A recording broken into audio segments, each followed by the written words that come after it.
we know that this body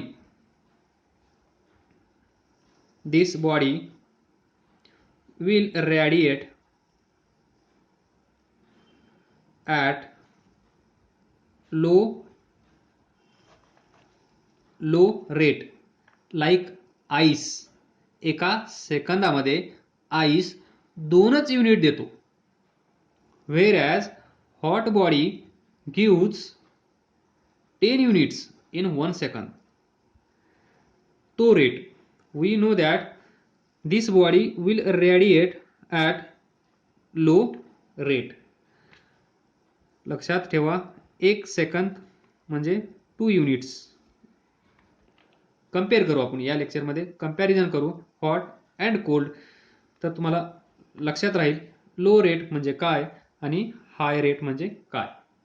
तर जर ही body कमी रेटनी हीट एनर्जी देत असेल किंवा कमी एनर्जी रेडिएट करत असेल तर त्याला आपण असं म्हणू शकतो दॅट इज पॉवर रेडिएटेड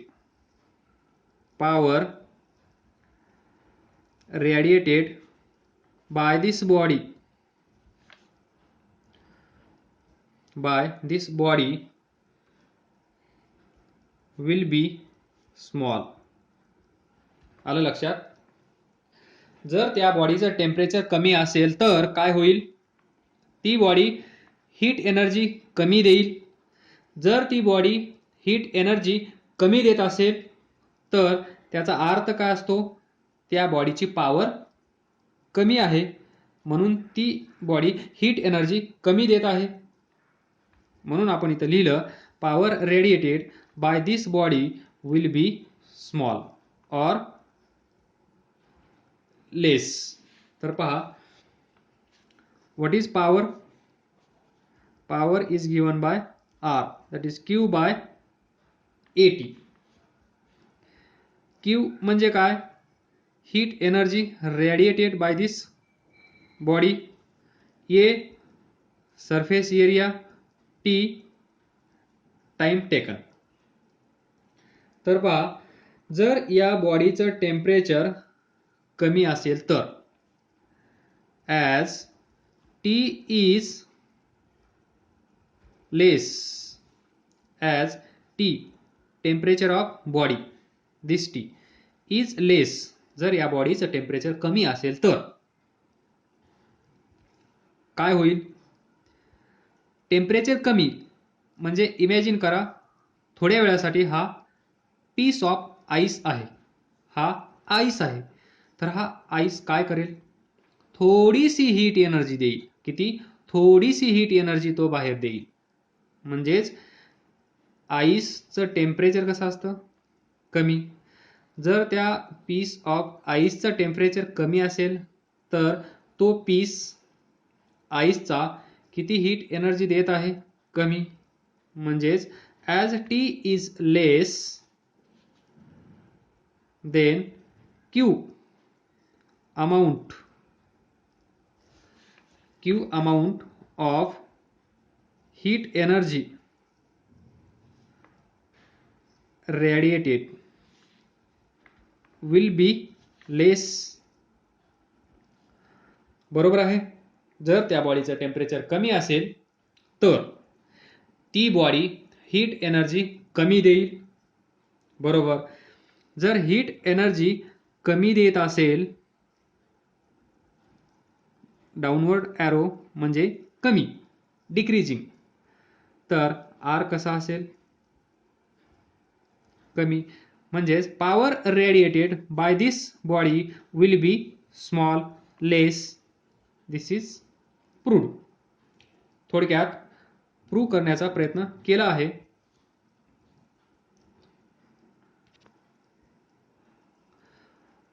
आणि ही जी सिच्युएशन आहे, या सिच्युएशनमध्ये जी वेवलेंथ असेल ती वेवलेंथ कशी असेल पहा. टेम्परेचर जर या बॉडीचं कमी असेल तर it lies in long wavelength region. Wavelength कशी असेल, लॉंग, म्हणजे जे रिजन असेल ते लॉंग असेल जर टेम्परेचर त्या बॉडीचं कमी असेल तर. हे आपण पुढे पाहणार आहोत, relation between wavelength and temperature. त्यावेळेस तुम्हाला अजून क्लिअर होऊन जाईल. इथे फक्त एवढं लक्षात ठेवा, जर त्या बॉडीचं टेम्परेचर कमी असेल तर वेवलेंथ कशी असते, लॉंग, म्हणजेच जास्त. Next, now consider reverse. If temperature of body is more. He body आहे, या बॉडीचं टेम्परेचर कसं असेल, मोर टेम्परेचर. त्यावेळेस पण ही बॉडी हीट एनर्जी रेडिएट करत असेल, हीट एनर्जी देत असेल, पण देण्याचा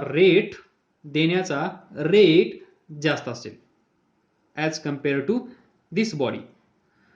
या बॉडीचा पण सरफेस एरिया एच असेल, टाइम टेकन टीच असेल, temperature capital T, time small T. Then we know that this body will radiate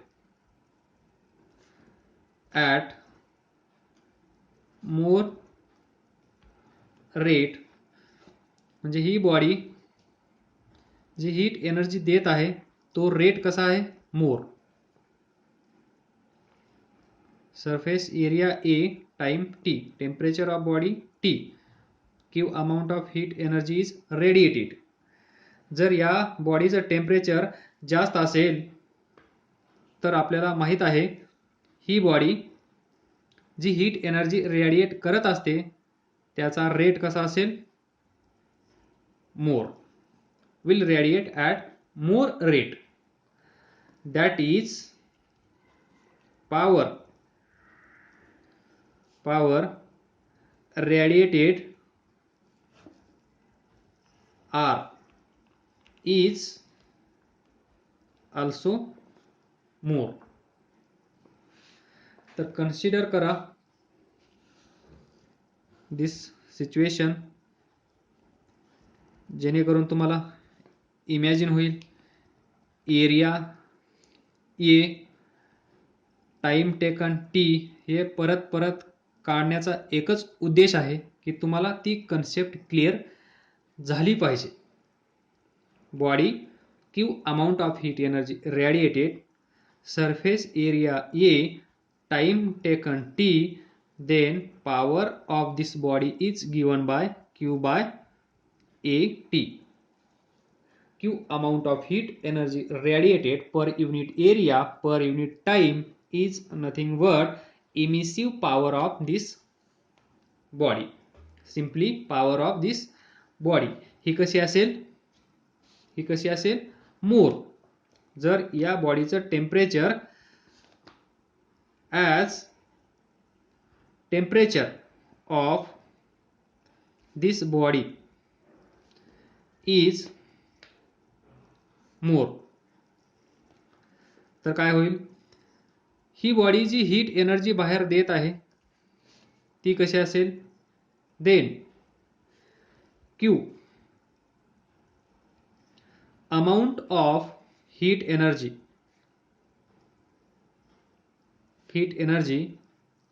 emitted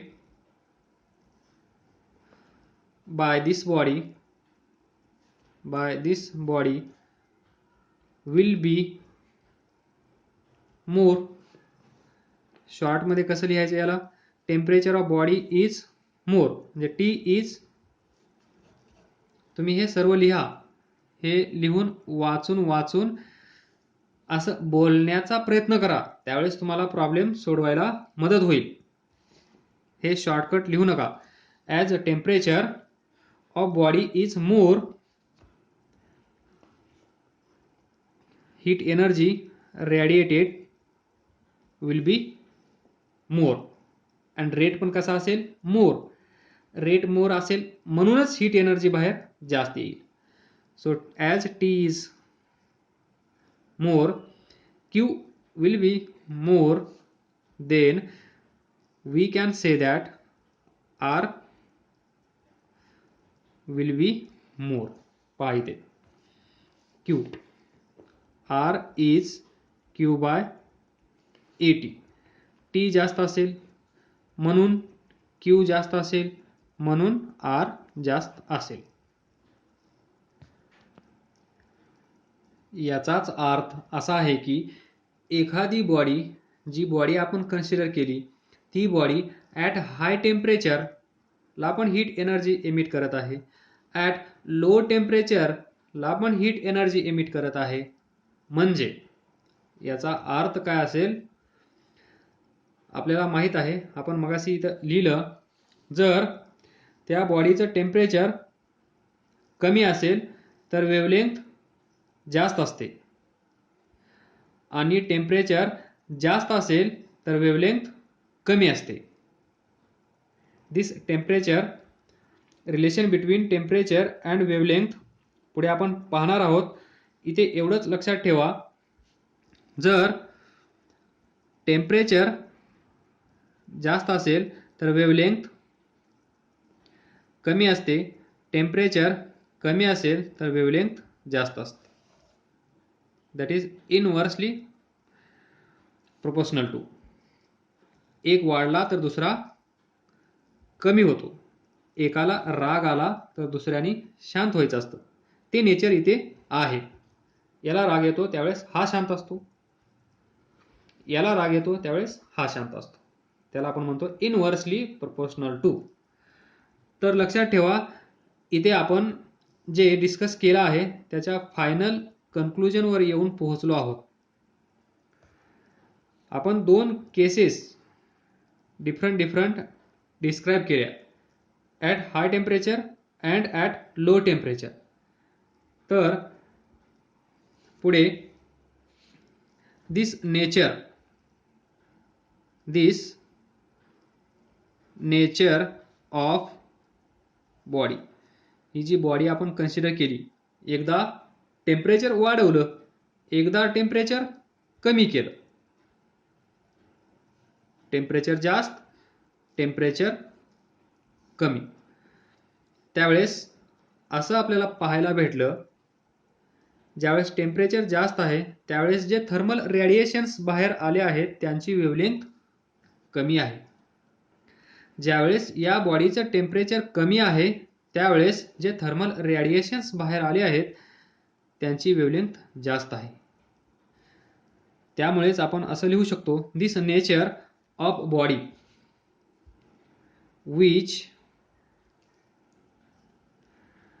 radiate at low temperature and at high temperature or any temperature between these two.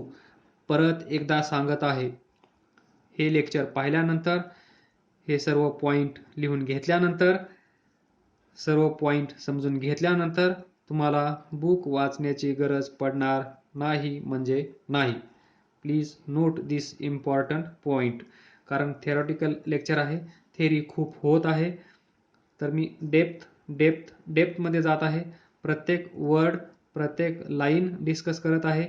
त्यामुळे कदाचित तुम्हाला bore होत असेल, पण डोक्यातून काढून टाका, हे तुमच्या फायद्यासाठी आहे. This nature of body which radiate at low temperature and at high temperature or any temperature between these two. म्हणजेच low to high, low to high or any temperature between these two. त्यावेळेस this shows that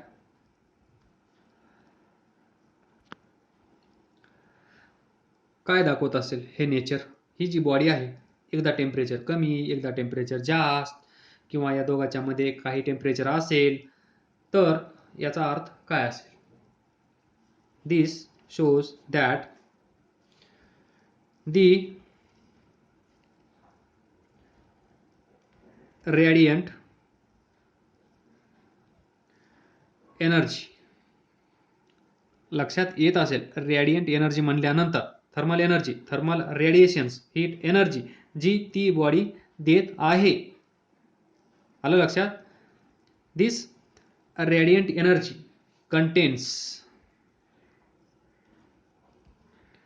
contains a mixture of different wavelength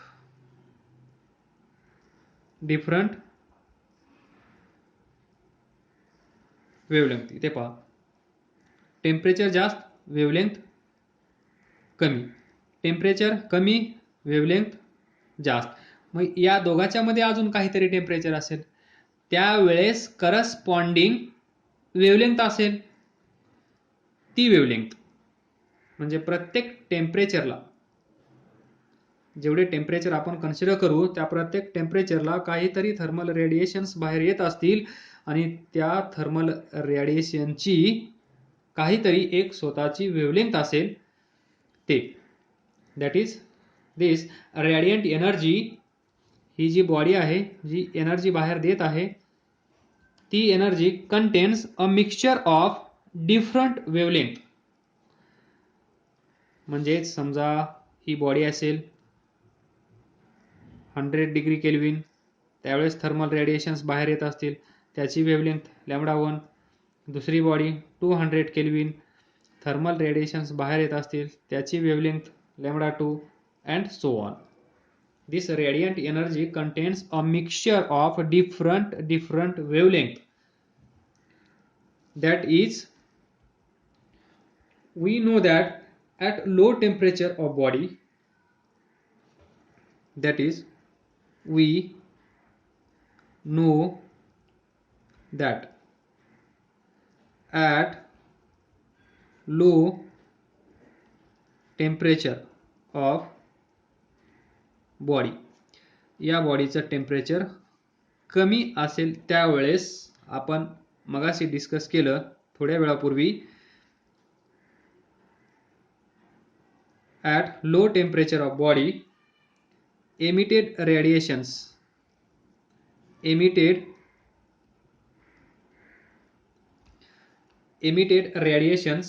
lies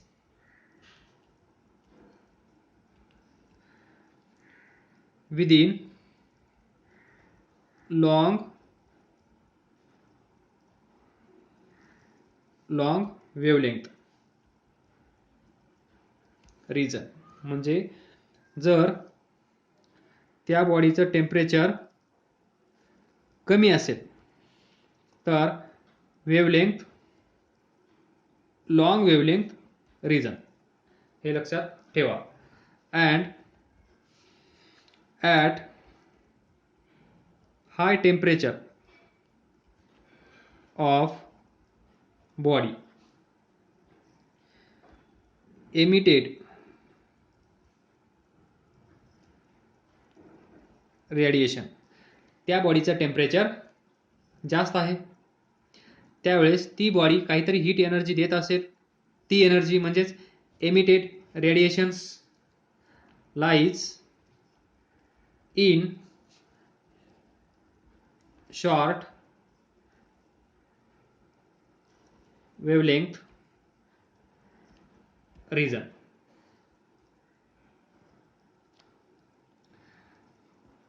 तर मग आपण हा topic छोटासा conclude करू शकतो.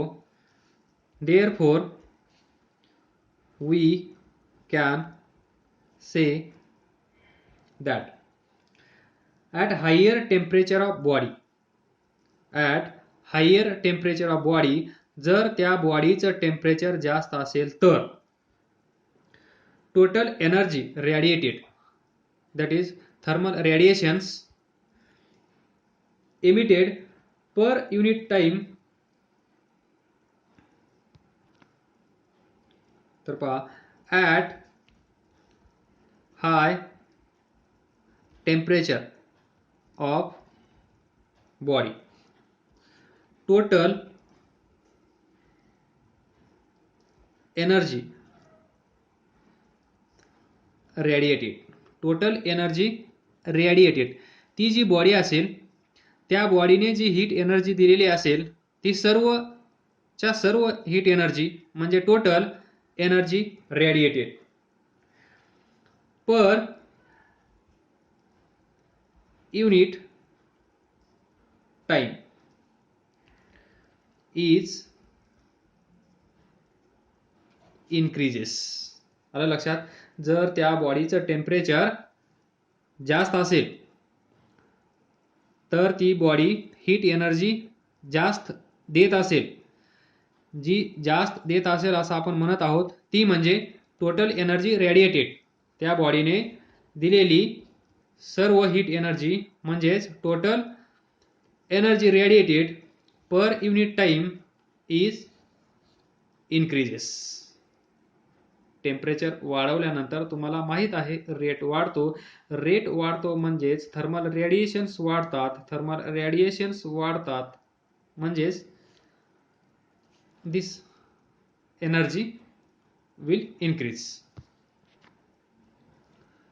म्हणजेच also we can say that proportion of energy radiated at higher frequency. Temperature जास्त असेल तर वेवलेंथ कशी असेल सांगा, लवकर सांगा. जर त्या बॉडीचं टेम्परेचर जास्त असेल तर वेवलेंथ किती असेल, जास्त असेल की कमी असेल? जर त्या बॉडीचं टेम्परेचर जास्त असेल तर थर्मल रेडिएशन्स जे बाहेर येत आहेत त्यांची वेवलेंथ कमी असेल. जर वेवलेंथ कमी असेल तर फ्रिक्वेन्सी कशी असेल? हायर. मगाशी आपण लिहिलं frequency is inversely proportional to wavelength. This inversely proportional nature. So proportion of energy radiated, जी एनर्जी बाहेर येत आहे ती energy at higher frequency will also increase. लक्षात ठेवा, higher frequency or proportion of energy radiated at shorter wavelength. लक्षात ठेवा, higher frequency म्हणजे लोअर वेवलेंथ म्हणजेच shorter wavelength will also increase. हे आहे कन्क्लुजन. जर त्या बॉडीचं टेम्परेचर जास्त असेल तर, परत ऐकून घ्या, जर त्या बॉडीचं टेम्परेचर जास्त असेल तर टेम्परेचर इज मोर, तर हीट एनर्जी रेडिएटेड कशी असेल? मोर. म्हणजेच पॉवर कशी असेल? मोर. यावेळेस जे हे थर्मल रेडिएशन्स असतील, थर्मल रेडिएशन्स यांची फ्रिक्वेन्सी, यांची वेव लेंथ काय होते? इन्क्रीज होते. पण फ्रिक्वेन्सी कशी असेल? Higher, wavelength lower. हे पाठ करून ठेवा. Higher frequencies or shorter wavelength, as wavelength inversely proportional to frequency. काही प्रॉब्लेम असेल तर विचारत राहा, लाजू नका. Don't hesitate to ask your doubts. Feel free to ask your doubts. अभ्यास करत राहा, पुढे जात राहा. All the best. थँक्यू.